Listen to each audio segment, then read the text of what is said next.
Chemo, I'm having my fifth round is going to be on Wednesday. So we came for Shabbos. And I don't know, Rabbi, somebody named Rabbi calls me up. But he told me he went to Long Beach. That was it. Once he said he went to Long Beach, all right. Had to say yes to anything you wanted. Okay, now I prepared a shiur initially about Besdin, which maybe we'll get to because something else happened. We have Baruch Hashem in the shul. We have a lot of learning Baruch Hashem, but we also have two koilos. We have a Choshen Mishpah koilo from 9:30 to 12:30, first seder, and second seder we have an Ebenezer koilo from 3:30 to 6 o'clock. I learned in the Choshen Mishpah koilo, Ebenezer koilo, I'm only there part time. I can't be there the whole day. But so shilas are coming in all the time on the phone. People walk in. So we had a shilah. So once I got this shilah led to another shilah. We had a whole tumult for a seder for an hour and a half about one thing leading to another. So I'm going to tell you the shilah. Now the shilah is going to start off. They're going to sound very. Come on, we came to Florida. Told me the shilah. Give me a second. We'll see as we go up from step to step. There's a newspaper which many of you know about. It's called the Yated. Okay, the Yated tries to get into yeshivas. And they get a guy, a bocher in the yeshiva, and he, sorry, I gotta turn on the tape there.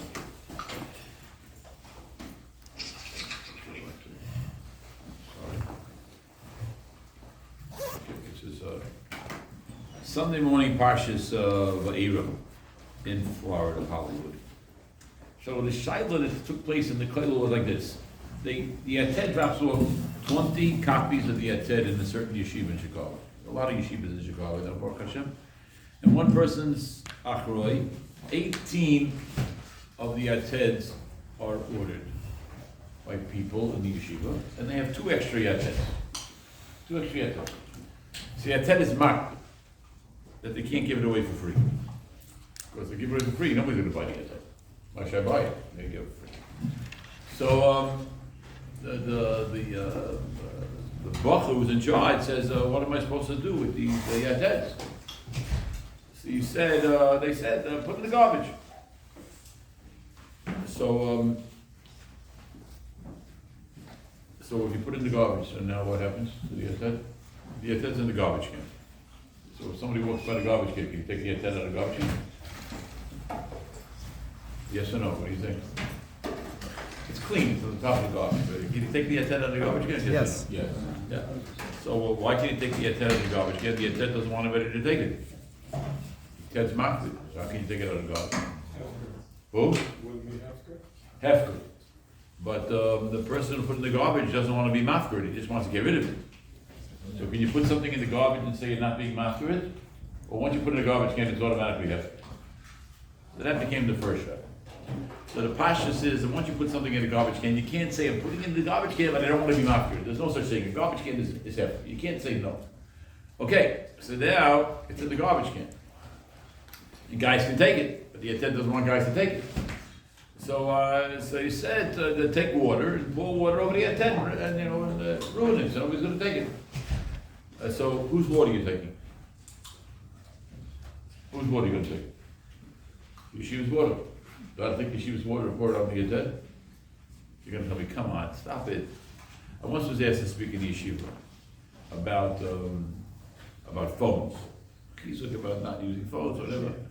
So I said, listen, I want to tell you something. If the yeshiva holds, you're not allowed to use a phone. If the yeshiva holds, you're not allowed to use a phone. In yeshiva, you can't have a phone. So you're allowed to charge your phone in yeshiva? No, what do you say? Yeshiva says you're not allowed to have a phone. You snuck in a phone. Now you want to charge your phone. So you're allowed to charge your phone. The yeshiva is, yes or no? What do you think? No. No, why not? Why not? What's the problem? Charging the phone, so what's the big deal? What's the big cost them 2 cents, 3 cents, whatever it costs? Well, why can't I charge my phone? What's the answer? Why can't I charge my phone? Maybe you don't all agree, what? If you would ask, they would say no. About if you would ask, they would say no. For shame, they would say no. So therefore what? What's the problem? They would say Using their no. property without their issues. What? Using their property without their issues. So what is that? Stealing, theft. Oh, your neighbor. So now we go to the next shot. It's all happening one after the other. We're going to, there's a rule in this, I don't even know what yeshiva is, because the guys are just throwing shilas all over. Yeshiva has a rule, after curfew you can't take a shower. She's allowed to take a shower after curfew? No, what's the answer? Yes or no? You're allowed to take a shower after curfew? Shingling. Oh? The shingling. What's the shingling? Shingling, okay, shingling. That's one teretz. Are you allowed to take a shower after curfew? The yeshiva says no showers after curfew. You're allowed to take a shower after curfew. What's the answer? Yes or no? You don't do it or not?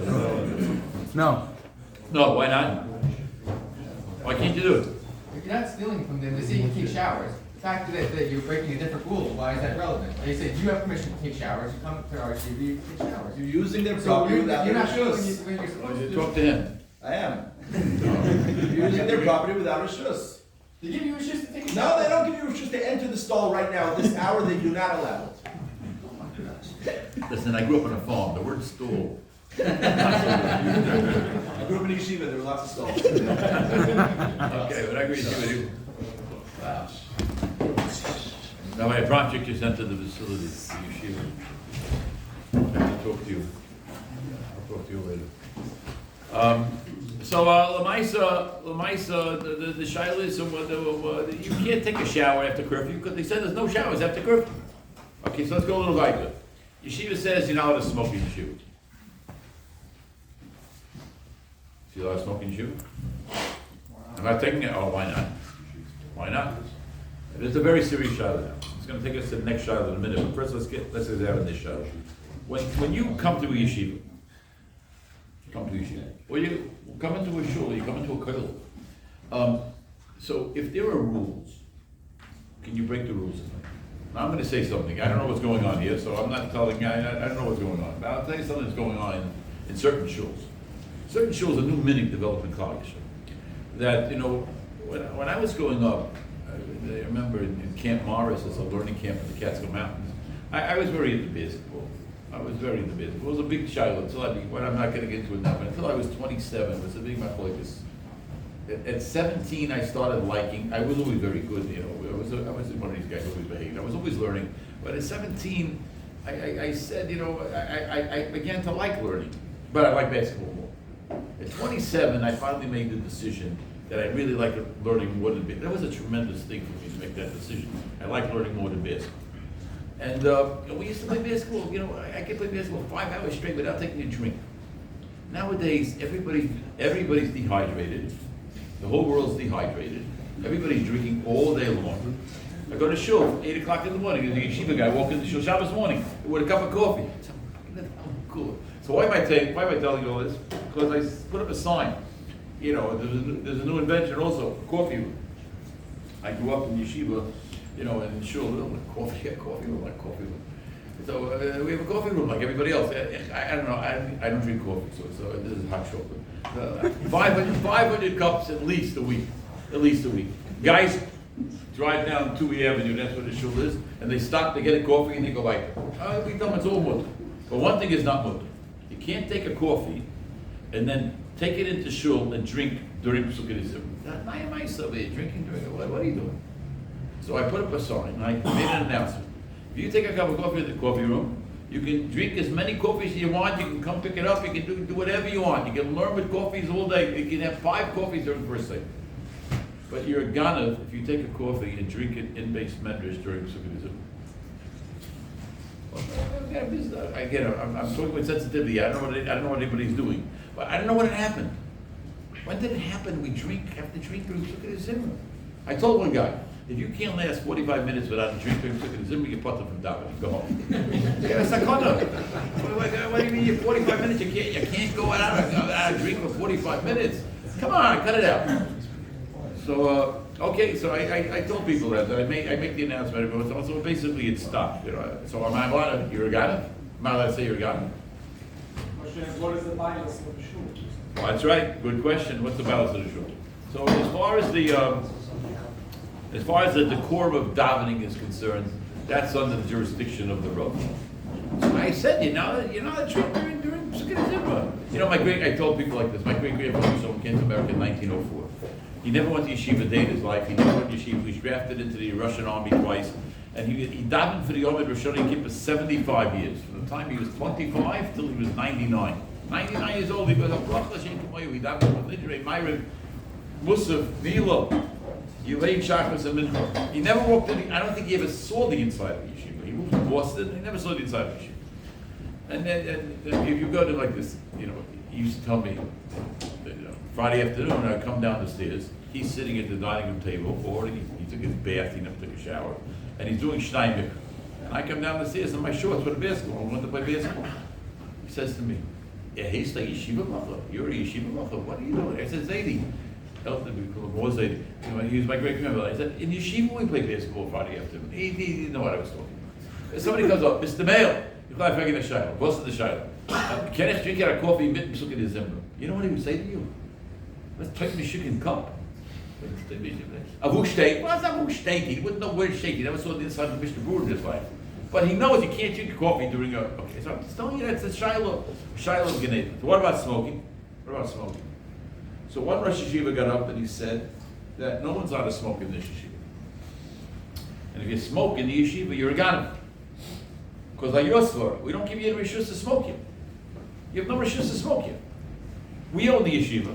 I'm the balabas of the yeshiva. You have no rishus to smoke. So what does it mean? What are you smoking in the yeshiva when I give you the rishus? So what do you do? What are you doing? That's the shayla. That's the shayla. What do you do? Okay, now, my couple who lived to be 106 years old, the Talmud Muvik of Shimon Shkopri, he had a yeshiva in France. That was in France, I think. Zurich. Okay. So he, one of my chaverim, a Rav in Chicago, went by a couple used to say at the beginning of the year, in my yeshiva, you cannot go into another room in the dormitory. You come back to the dormitory, go to your room. That's it. You can't go into another room. Basically, schmooze in the hall, maybe. He didn't want it to be hangout, so I don't know what his story was. I never learned it, I never met him. But that's what he said. And a mensch geht rein and another zimmer, somebody goes into the room and the door is not his room, he's a ganav. He's a ganav. Okay. Now. What is he stealing? Whoa, what is he stealing? That's a great question. Now, okay, since you asked the question that way, let's go. Here's the Shaila halacha l'ma'aseh. Everything else has been very nice, it's very gishmak, and this and that. By the way, also make an announcement in shul, no vaping. There's no vaping in shul. You cannot vape in shul. You want to vape? Outside. There's no vaping in shul. Finish. I said you have no rishus to vape and no rishus to smoke. Okay, so here's the shayla. So this is a shayla that goes back a long time. When you are planning a trip, Teretz Yisrael, Givaldik, you're going to family Teretz Yisrael. I said you have an obligation to make sure you look at the Hebrew calendar. They're going to say, it's a double pashut. No, it's not a double pashut. Because I know a person who wanted to go to Hong Kong. He went to Hong Kong with his wife. And he made a reservation during the summer. There's no Sukkot, there's no Pesach, there's no Shavuos, no Shabbos, no Yom Kippur, no Rosh Hashanah. Yeah, but there's one day it's called Tisha B'Av. And his reservation was on Tisha B'Av. So he calls me up and says, well, why are you going to do it fast? He said, Habibi, you can't call me up after you made the reservation on Tisha B'Av, now when are you going to do it fasting? It's going to be a 44-hour fast. Change your ticket, it's going to cost money. Oh, so I'm the bad guy now. I'm not asking. You want to make a reservation, you got to use the Jewish calendar. Then there's a new Maisa that started maybe 25, 30 years ago. It's a Givaldik thing. People want to go away, when they're off. Winter vacation, when they're off, they want to go away. It's fine. They want to go away. So they want to go see their kids. They want to see their parents. When they want to see her at the show, you don't need a time to see her at the show. So you make a reservation, and you come to me and say it's Hanukkah. It's Hanukkah. What am I going to like the menorah? What should I do with the menorah? It's 35 years ago. For those people who are old enough to remember, 35 years ago, when I first became Rav, I told them you can cut down a Shabbos candle, put it in the ashtray in your seat on the plane. It's got to tumul there, a shulchan on the train, if you own the makom, is it called makom? Couldn't make a profit. It's not so posh nowadays for shutz, you can't do that. But here's where I'm going, and here's the shayla. You want to go away with your family, forget Eretz Yisrael. You want to go away with your family, you're off. And it happens to be that the 25th or the 1st coincide, not the 1st, the 25th coincide with Hanukkah.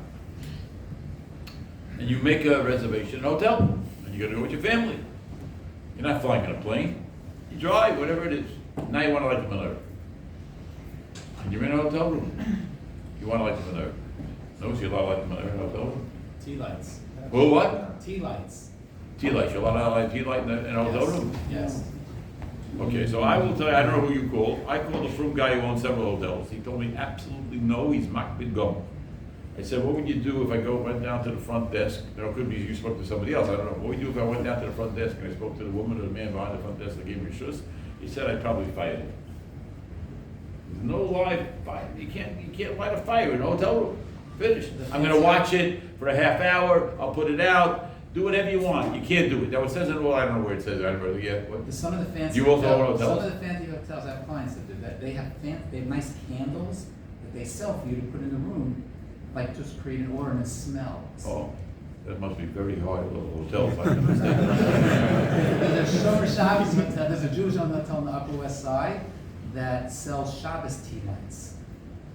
Shabbos tea lights for the hotel, for the. Correct, guests. Okay, all the hotels I spoke to said they're makbid go.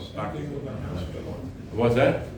Hospital, you cannot light a candle in a hospital, no way, they bring in lights, but nowadays the lights are incandescent, then there's a shot if you can make a brach on it. They're not incandescent, you can't make a brach on it. So they still have menorahs, they have old menorahs and incandescent bulbs, they're getting harder and harder, everything's LEDs, and LEDs you can't make a brach on. I mean, I never heard anybody say you can make a brach on LED. I mean, incandescent bulbs, people hold. When I was in Lakewood, I used to bench lift in my room. So I bench lift on a light bulb. Light bulb in my closet, incandescent bulb, and I made a brach, and I bench lift every Shabbos. All right, so what's the halacha l'maisa? What's the halacha l'maisa? Zakar b'yashim. I found this many years later. I was very excited because I already told people. B'yashim is like this: if you light a Hanukkah menorah in your hotel room without permission, you are a bracha l'batala. You're not makayeh the mitzvah, and you're a ganav. What I do? You have no head to light a candle, a lit fire in a hotel room. I said, it's Hanukkah. What should I do? What do you want me to do? It's Hanukkah. I tell people when you make reservations, you gotta check the Jewish calendar. After you check the Jewish calendar, you have to ask a shayla. Gotta know what to do. It's really a very serious issue. Very serious. I'm just telling you what Yashiv holds. Shmuel Kamenetsky holds the same thing. They told me that Rav Yitzchak Zilberstein disagrees, which I find a little difficult because he very really disagrees with the Shver. But I have not been able to, I asked somebody who was supposed to get me the written psak, but I didn't find it yet from Rav Yitzchak Zilberstein. Okay, but go to Rav Yashiv and Yibol L'chaim and Rav Shmuel. So you're a ganav. What does that mean? What was it? It means, the first thing it means like this. This is not a hefkevel. Because I have a desire to do something doesn't mean I can do it. I want to do something. Okay, you want to do it. I also want to do many things, but if you can't do it, you can't do it. You can't do it. Now I don't say, well, what's the difference in that? I rented the room. You did not rent the room. You rented the room with conditions. There are conditions to the rental. If you don't keep the conditions, the rental's off. I paid you money. I paid you big money. It's a fancy hotel that gives out candles. Okay, it gives out candles. I'm going to tell people from now on, get these fancy hotels that give out candles. Okay. But otherwise, what are you supposed to do? You have no heter. You have no heter. Mitzvah b'avayra? Mitzvah b'avayra is an avera. That's it. It's a mitzvah b'avayra. That's what it is. It's exactly what it is. I think Rabbi Yashiv even writes that. What's that? Of the person that says you can't do it matter. Avada, he's the owner. If he's the owner. No, I mean, what if they don't want you to do it because they hate Yiddishkeit? They don't want you to do mitzvahs. Okay, that's a different child. It may still be Geneva. No, it may still, that may still be Geneva because the Maisa, what are you gonna do? He owns a hotel. He said no. If he said no because you're a Jew and he didn't say no to a guy, based it that I don't know if it's a nice, it's like you, but that's not the issue over here. The issue is you cannot you cannot have an open flame in a hotel room. That's all. The Maisa, there are certain rooms that you can smoke. So smoking ain't allowed because In the lobby. What? In the lobby. Most hotels let you light in the lobby today. I know, but lighting in a lobby in a hotel, if you're not staying there for Shabbos and you're not really eating, and you're eating only in your room, and the lobby is it's a big bidiyah. Somebody once made a chasana in Chicago, 3 o'clock in the afternoon on a Sunday. These things get me very upset. I promise you, I'm a calm person, but certain things they just get me upset. So a guy said he wanted a chasana. When shall I light the menorah? I said, when should I light the menorah? This is before I knew this rule, or maybe the rule wasn't active. I said, You can afford it. You go rent a room in the hotel where the chassan is. And then go upstairs and light and stay there overnight. What, you gonna mess around with Hanukkah, mitzvah chavivi hiyad moed? Rambam's lashon mitzvah chavivi hiyad moed. You're supposed to light neighbors. When are you supposed to light them? 20 minutes after shkia, half after shkia, whatever you're supposed to do. You're not supposed to light them at 9 o'clock in the evening because you're downstairs at a chasana. They said if you have a problem with flying, with your job, whatever, you're going to a chasana, so go rent. So they rented a hotel room. They rented a hotel room. They stayed in the hotel. They stayed in the hotel. I tell people all the time, when I schedule a chasana during Hanukkah, it's not a lakashki. Okay, I know that it's hard to get a hold of. When girls are born in Lakewood right now, they register them for elementary school, high school, and a room and a place for the chasana. They do all three of them when they name the baby, they get all three of them done. Okay, that's the joke. The pressure's enormous. I understand the pressures. They make chasana during Hanukkah, so it's not the chasana at 6:30. Everybody can light it home. You know, light them in Ira. It's not a joke, and it's a big problem for the chassan kal also, by the way. They also have a problem. They just called me, somebody made a chasana, the chassan kal, well, wish I liked them in Ira. Because they weren't going home, they were going to a hotel, and the hotel said they can't light. The guy got into a fight with the guy who owned the hotel. I said, what are you getting in a fight with him for? It's his hotel. He said, he can't light. What are you fighting? I said, I want to light a candle for a half hour. I said, yeah, okay. They say no, there's nothing you can do. Okay, so Adkan is the concept of understanding what it means to be a Yid. What it means to be a Yid is that when I grew up, I didn't know what Choshen Mishpah was. We never opened up a Choshen Mishpah. Maybe we opened up a Choshen Mishpah to see the Ksais. If you didn't get a separate Ksais, you want to see a Ksais, you took it a Shulchan Aruch. No one knew what a Choshen Mishpah was. We didn't know what a Choshen Mishpah was. I was just telling somebody else, when I grew up in Long Beach, Lakewood, I never heard of a Bezdin. What do people do? I have no idea. I never heard of a Bezdin. A Dayan? Never heard of a Dayan. I was in Lakewood, there was no Dayan. There were Rabbanim, there were Poiskin, there were Dayan. Nobody, there was no Forsham was not called a Dayan, Rabani was not called a Dayan, Baruch L'chaim. There was no Dayan. Okay, so it's a different world, which is Givaldi, because people are asking Givaldi Yeshaylas, and people are really trying to do what's right. But in order to do what's right, you have to know the following. If I am infringing on somebody else's property or somebody else's money, then you got to ask a shayla. You cannot paskin a shayla with somebody else's money, unless you want to be machad. I'm going to give them money. You don't want to do something. But if you want to, again, if you want to use the hotel room without asking, you can't do it. You can't do it. Now, there's a lot of other rules, where these type of things apply, and everybody has to know what the rules are. In business, there are a lot of shilas where everybody gets, you can get angry at everybody else. You got to find out what the law is. But this is going to segue into the next piece. What time is it? It's quarter to 11. Okay. So the next shilah is that if you want to talk about someone else's money, and someone calls the Choshen Mishpah Gailul, our first rule is we can't answer. Can't answer the shayla. You want to talk about somebody else's money, we need him on the phone. You want both you get on the phone and talk to a Rav on the phone, which is not a full-fledged bezdin, obviously. Okay, that's mutter. But you can't talk to me and ask me to give you an answer to the shayla. It's like people get there's something called Kabbalah. So I answer phone calls with Kabbalah. People I can't answer the shayla. What do you mean you can't answer the shayla? I can't answer the shayla. The other person has to be in the phone. How do I know what the other person is? You're telling me your side of the story. What's inside of the story? So then they say, I have permission to speak for him. I said, that's good. Get him on the phone and tell me you have permission. I can't believe that you have permission from to speak for him. I can't do that. So he has to get on the phone and tell me that he gives you permission. Why a guy would give somebody else permission? Place it very close. I don't know what the... Okay, but that's the next shlab. The next shlab is, you want to talk about somebody else's money, you have to go to talk to somebody else about it. With that person, you have to talk in front of that person. Okay, now with that being said, here's the shiloh that I wanted to start to share with, but because of these other tumults, I decided I'm going to use that as a segue. I took the shiloh around the world by phone. I called up a lot of chaverim, what they yodim, what they did, whatever. I want to know, what do you do? A guy walks in with a pair of shorts and flip-flops into bed. You tell him to sit down, or you tell him to get out? What do you do? Florida. Huh? In Florida, you got them coming. In Florida, the yodim are wearing flip-flops. That's the show. Just a joke. It's just a joke. It's good to have a joke once in a while. Listen what it says here. In Siman Ches, Choshen Mishpah, it's an unbelievable halacha.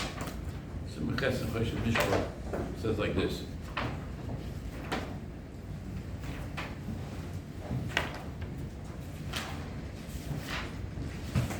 Listen to what it means to walk into a bez. Kol hamayim medayin, sheinu hogun, veinu roi, veinu chacham, b'chachmat ha'toyer, v'oli is dayin. It's a problem. Then, Sif Beis. Tzrichim adayonim leishe be'imo b'yiru. You see, I am sitting with my legs crossed.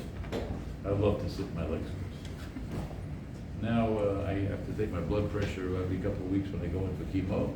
First they tell me is uncross your legs. You can't cross your legs while you're a doctor. You can't cross your legs while you're taking blood pressure. It doesn't work. So I'm sitting. Chaim Cohen is he made Aliyah. He lives in Eretz Yisrael now. He was like Mr. Choshen Mishpah in America. That's how our Kotel started on the Riz Tudo show. I was in an interview with him once, and I feel a smack under the table. He smacks me. He said, "You can't have your legs crossed when you're a dying within terror. Get your legs uncrossed." He smacked me on the table. Get your legs uncrossed. I looked at him like, "What are you talking about?" Shechma de'yodem leisheh be'ema or be'yira. They don't have to sit be'ema or be'yira. Be'atifa. We don't do that anymore. Atifa means with a talus. Instead, we brought down the Aruch HaShulchan that says you have to wear a jacket and a hat. U'v'kayvid roish, with seriousness. V'yosel hekel roish. It's also to be hekel roish, kalas roish. Leishev, Lesape, B'dvar Batola, and to say any Dvar B'Talin, B'Bezdin, V'yira Dayan. Every time I read this. V'yira Dayan ki l'cherev munachas lo yal savara. He has a sword on his neck. Kila Gehenim Pesuach lo b'tachtov, and Gehenim is open up underneath him. Who in the world wants to be a Dayan? He is. You have a sword on your neck, and Gehenim's open up underneath you. V'yedas miudon, uvnei miudon, umiyoseli paremimen. And know who you're judging. In front of me, you're judging. A big shadow what it means. Miudon. Uvnei miudon means in front of a Kodesh Baruch Hu. Umiyoseli paremimen. Im noite mikavadin because dayin shen adon dinimis goyim l'shchina shetestag miYisrael a dayin who doesn't judge correctly. Dinemes he can be goyim l'shchina shall leave Klal Yisrael. Kol dayin shenoitel moment mizev and islazesh like a dinner Kodesh Baruch Hu noitel mimenu the foshes Rahman al-Assad his family's in danger. Kol dayin shedon dinemes lamito if you do the right thing I feel the shorachas feel ting kol kuloi germ l'shchina shetish to be Yisrael the germ l'shchina should be in Yisrael. So I went to Simon and I said to the Olam in the Koilel I said is this if a guy comes in flip flops and shorts you should send him out. They got to sit the covered roish and the ema b'yira. So we had a big tumult. The tumult is this halacha applied to the balei din or only to the dayanim? Balei din have to sit be'ema u'b'yira u'b'reses u'b'zeya and they have to be. Who's it applied to? So I called around the country and the world and everybody told me they don't think Siman Chesiv Beis applies to the Balei Din. Only applies to Dayan. Okay, now this is not so posh. Because if a woman walks into a Din Torah and the Dayanim can't look at her because she's not wearing any clothing, that's a problem. A man walks into a Din Torah and he's wearing a t-shirt that has a picture of a woman who's not dressed, that's a problem. So one Destin told me that they have sweaters and jackets in the closet. They don't tell the people to leave. They also have yarmulkes. Somebody comes in and turn without a yarmulke, they ask them to put on a yarmulke. This is a problem. Because in Siman Yud Zayin it says that if somebody comes in wearing a $3,000 suit and somebody comes in wearing a pair of shorts, so the really often the guy with the $3,000 suit either has to put on a pair of shorts or he has to buy the other guy a suit. Because if they're going to look at one guy in a $3,000 suit, another guy wearing a pair of shorts, they're not going to be focused with equality. Equality is not going to be it. That's a din, maybe for the Balei Din. But this din, and this simon, the simon for the day, it's a halachas for the dayon. It's a very serious matter. Now, I tell people, I still will, I'm going to change the language slightly. And then I tell people, when you come into a din Torah, understand that the Shekhinah is in this room. This is not a joke here. The Shekhinah is in this room. You know, and you want to learn this, if anybody here, I've been to court many times for other people, unfortunately, all different types of things. And I was thinking about this before I said it. I did go to court a few times for speeding tickets. There's a guy in remember Nathan? Nathan? Davey Nathan, he used to write it. Okay, but the mice, I went to court a few times for people who were in a lot of trouble. And they come over to you and say, please take off your hat. Take off your hat. You can't wear a hat in the court. You can wear a yarmulke, but you can't wear a hat. Please close your books. You can't learn in the court. Even though it's not my case. And I was waiting for the case of can't learn. Get out of book, open in the court. That's a serious business of it. A serious business. They come around, they tell you, the bailiff says, you know, close the book. A phone for sure has to be turned off. Phone for sure has to be turned off. So they really learned it from us, but we don't know it anymore because we don't have. Well, I spoke at whatever the last H3, and I think it was in Chicago. We're going to get there. We're going to get there. It takes time. It takes a lot of time for everything to happen. You know, most cities now have beautiful mikvahs. Beautiful mikvahs. Mikvahs used to be ugly, dirty. Some women refuse to go. Now cities build beautiful mikvahs. Cities have beautiful shuls. They have beautiful shuls. Svarim and beautiful. Beautiful. As I keep going up the shul, I always had a set of mushroom. Now I guess svarim all over the place. It's moirid. And you know, and we have day schools that have gewaltige buildings. Gewaltige buildings. I went to Yeshiva Eastern Parkway when I was in Crown Heights until 11 years old. We had a yard outside that was smaller than this room with 800 kids in the yeshiva. You know, it was like playing ball. You know, was it? Now you got schools, gigantic schools with basketball courts, full basketball courts. Some even have soccer fields. That's an unbelievable thing. One day soon, every city is going to have a nice building for a business. Not some room in the back of a shul with with coffee cups on the table. You got to clean it. No. It's going to be nice buildings. Nice buildings. Going to walk in. Going to be nice.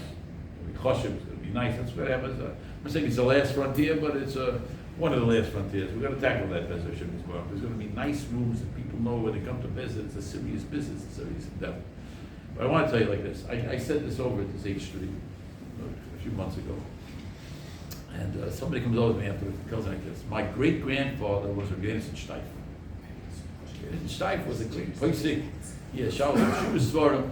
And on this Simon Grada and Simon Bays, he wants to know, he doesn't say, we spent a week on this Shaila. What's the din with the Bali din? So, Rebbeinu Steif asks another Shaila. What's the makar for the din for Dayan? Where's the Gemara? So he brings a raya. You know what his raya is? Since you're in front of the Shina, and the Gemara says when you go to shul to daven, you're in front of the Shina. You can't say Dvarim B'Telem in a shul. It's a kind of shaila how a Rav can speak in a shul when they mat the Ravanim to speak in shul. That's a whole big scary business. You know, it used to be in the old days when a Rav got up to speak, he kissed the paraders. Nowadays nobody does it anymore. I started doing it now, but I sit. But I started every year. I'll try to kiss the brachas. You know why I kiss the brachas? Because you got to get back to the brachas. What do you think? It's a joke? You walk up to the Omid and you put your back to the brachas and you got to start talking over here. This Sifrei Torah is in the brachas. That's where the Shechina with the serious business. So somebody comes in. So one of the head of the biggest Choshen Mishpah in the world is Rabbi Yosef Fleischman. I close to him, I called him, I said, what do you do if somebody walks in with flip-flops and shorts into your bezdin? What do you do? He said a very interesting thing. He said, Simon Beis does not say it. He also said, like everybody I called, all the Dayonim that I called, they all said to me, Simon Beis, Simon Ches, Siv Beis is not talking about Bali Din, don't talk about Dayonim. I said, okay, fine.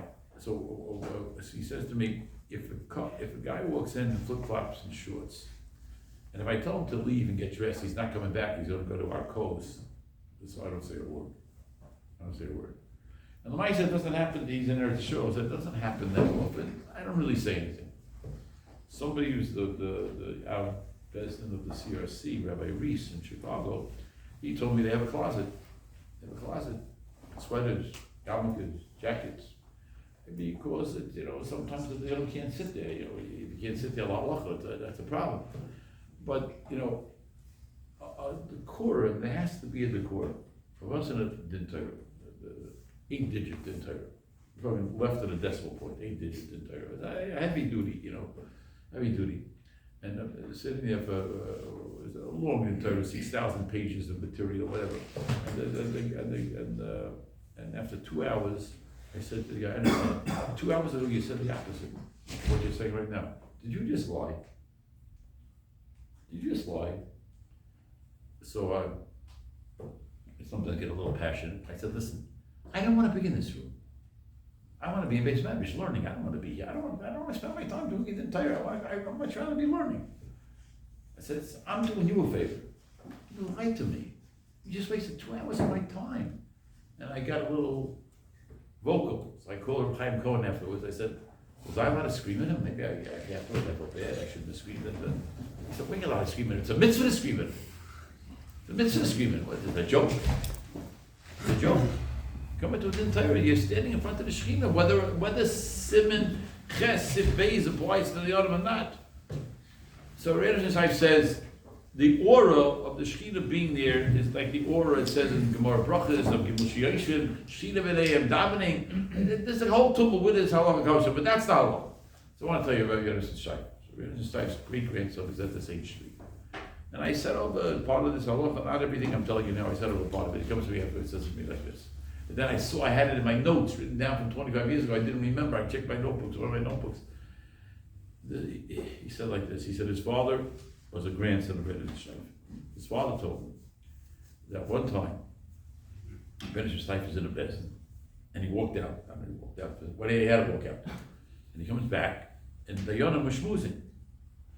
He says to them, Begin, what are you talking about?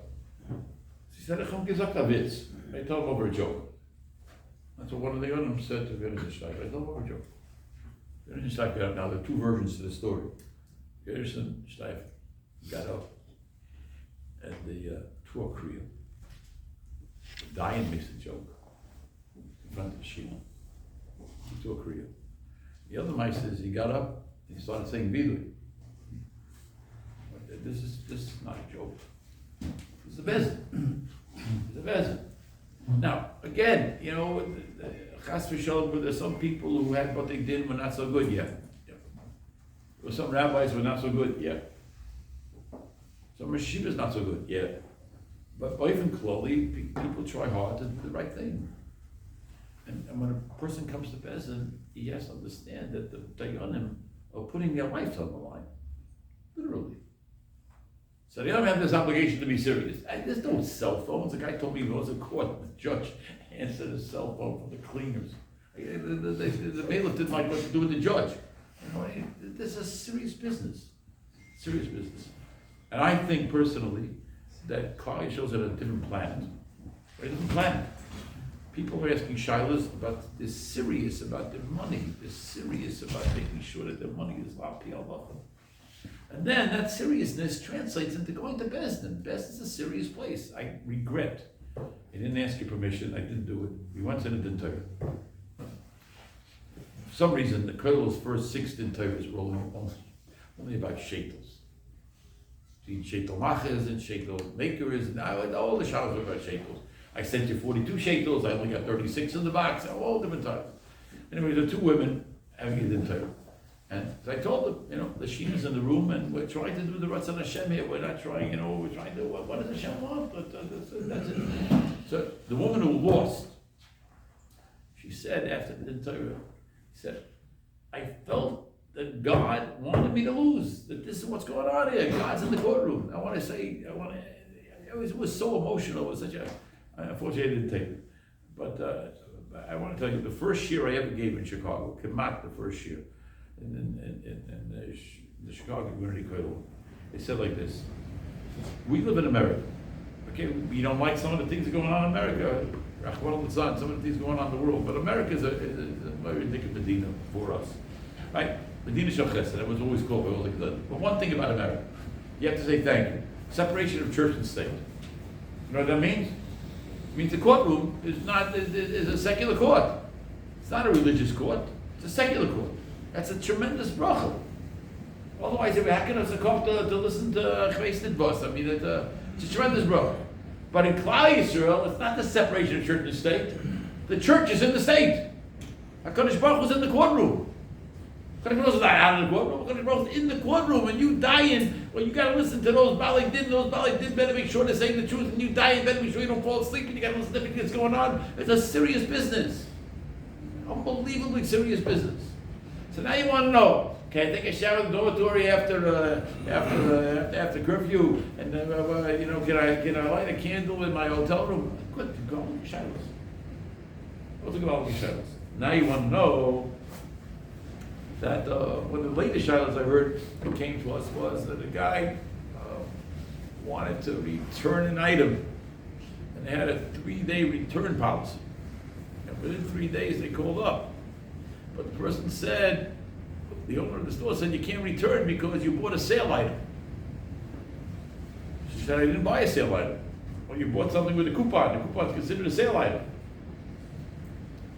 Who state? So the person who called up with the shiloh was upset. The person who had the store was a little bit, we're in the middle of this shiloh.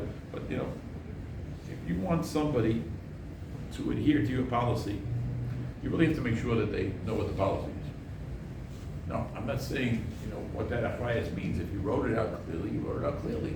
So, but, people are, they're sophisticated nowadays, is what I want to stress. They're sophisticated, and they're really willing to ask shabbos. You want to know are there God Novim out there? What do you want me to say? Who was it? The Rebbe in Borough Park. I think it was the Skelena Rebbe. Skelena Rebbe in Borough Park. One Baal Din called the other Baal Din a Ganav in front of the Skelena Rebbe. So he fainted. He called out Zola. He took him to his room, and they left the two litigants downstairs. And about a half hour later, the Rebbe got to know them a little better. They came downstairs, and the two litigants said, "We made show." I'm not saying it was an act by the Skelena Rebbe, not. The Skelena Rebbe said, "A Yid should call another Yid a Ganav in my house." He fainted. A Yid should call another Yid a Ganav in my house. I don't want to say chas v'sholom, but there are people who they don't act correctly. Leave it at that. They don't act correctly. With other people's money, they don't act correctly. It's not right. It's not right. You want to, not making jokes, I agree with you, that the shower is Geneva. And lighting the door is Geneva unless you go to his hotel over there. It's Geneva. You haven't given me over to hotel. It's my wife's birthday. Maybe I can find it. I don't know if I can afford one of his hotels. They probably need a loan to get in there. But this is serious stuff. Serious stuff. And I want to end by saying we're getting better. We're steiging. Part of the reason we're steiging is because there are kollels with rabbanim who are running kollels. You know why? Because people are exposed to Torah. I'm going to get emotional for a second. I grew up in Boston, and there was no place to learn. I learned in the Boston Rebbe Shul at night by myself for hours. There was no place to learn. No place to learn. You can name the city. I'll tell you how the kollel changed the city. Rabbanim changed it. It's a different world. It's just a different world there. And the different world now has affected us in many ways, Baruch Hashem. We're better in our Chaim. Much better. People's tefillin, you know what people used to wear for tefillin? I went down to their noses, it was big, it was this, it was that, it was old, it was this. Now every shul you went to, everybody has good tefillin. You stay outside, look at good tefillin. Kashrus. People are not putting kashrus now. When I grew up, I don't want to tell you what kashrus meant. If it didn't say lard in the ingredients, I grew up that way. If it didn't say lard in the ingredients, you ate it. Kashrus is a different world. Different world. And money's become a different world. It's become a different world. That's why, even though I'm not feeling so well, and I don't know, for some reason, I don't know what it is. I say shir, I feel great. I don't know how this Rabbi Friedman, I found out a little bit how I didn't tell anybody I was even going to Florida. I told my children, I'm going away, I didn't tell them where I'm going. And that guy, Rabbi Friedman calls me up, he asked me, I want to say shir. I said, who are you?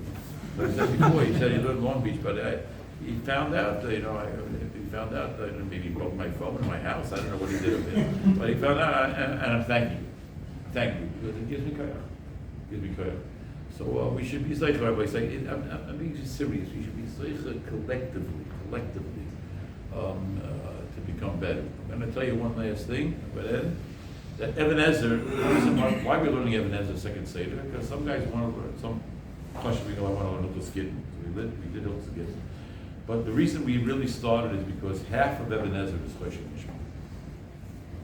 Half of Ebenezer is Choshen Mishpat. And that's also a new frontier, and that's also getting better. When there are divorces, there are problems, who gets the money, when a person becomes an almana in a second marriage. I personally don't allow anybody who wants to go into a second marriage anymore. I didn't know these halachas at first, without a prenup. I'm talking about a prenup meaning, what are you going to do with the money?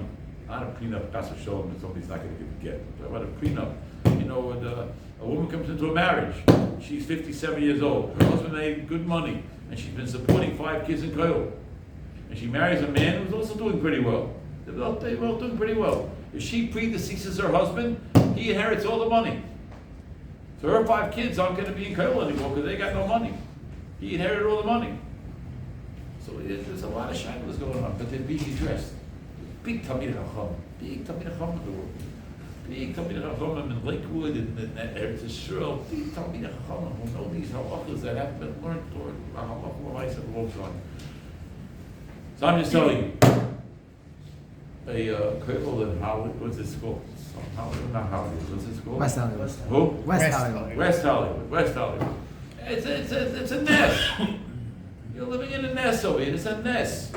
And because of this nest, you're generating people learning Torah. And because they're learning Torah, you're generating people know things better. People doing things better. People have a better sukkah, they have better dalaminim, they have better tefillin, they make a better kiddush, and they have better kashrus in their house, and all the things that make a yid a yid. So that's what we're celebrating. One of the things is also bezdin. Okay, if you live your whole life and you never go to bezdin, it's ganz good. It's ganz good. I recommend you go to bezdin. So it's ganz good.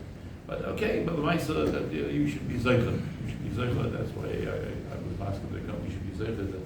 Take what you've done, and go weiter, and continue to grow and become closer to Baruch Baruch and be mekadosh Shem Shamayim B'Rab. Amen. Go to Rabbi say thank you very much. Oh, so, Okay.